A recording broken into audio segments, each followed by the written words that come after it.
How long does it take to settle a car accident claim or case in California? The answer to that, once again, is it depends.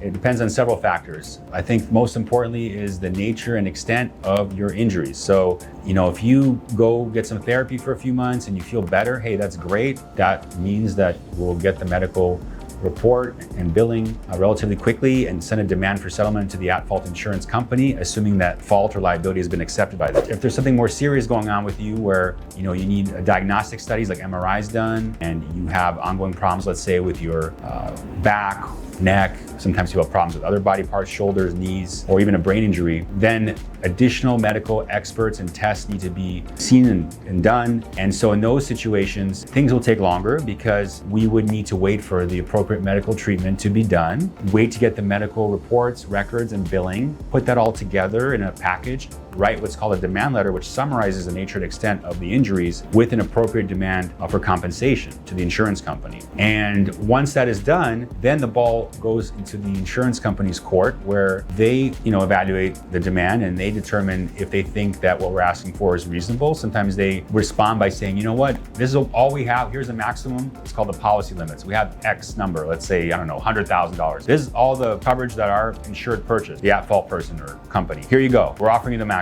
Okay, so in that example, typically we present that to our clients and they'll accept usually. But sometimes, the insurance company or the other side make what's called a low ball or a low offer where we feel like we're so far apart and we're asking for way more. They're really low. And if it's just so far apart where we can't even negotiate and to bridge the gap, then in that scenario, we would have to file a lawsuit with the court. For example, in Los Angeles, typically trials are being set out about 18 months out, although right now it can change. But expect 18 to 24 months out in California courts for a trial date to be set. After the lawsuit is filed, it can vary. But that example, and then once the lawsuit is filed, then we engage what is called discovery. So we send out written questions and requests for documents to the other side.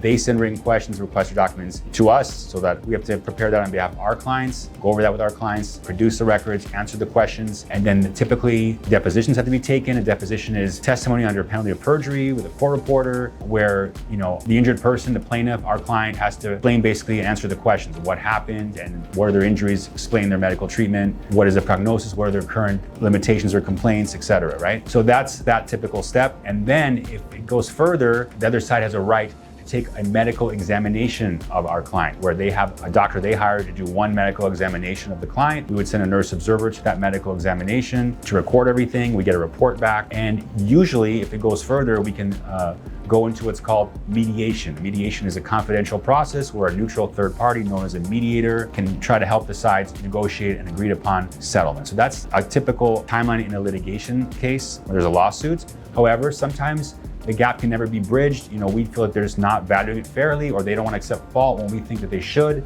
And in those scenarios, the case can go all the way to a jury trial and then the jury decides, 12 people decide what happens basically with the case, who's at fault, what are the damages, how much does the injured person get. So that's an example of a timeline for a car accident case or a personal injury case. It can go from as little as 3, 4, 5 months to several years. Please subscribe if you'd like to see more personal injury content like this, and please do not hesitate to reach out if you have any questions.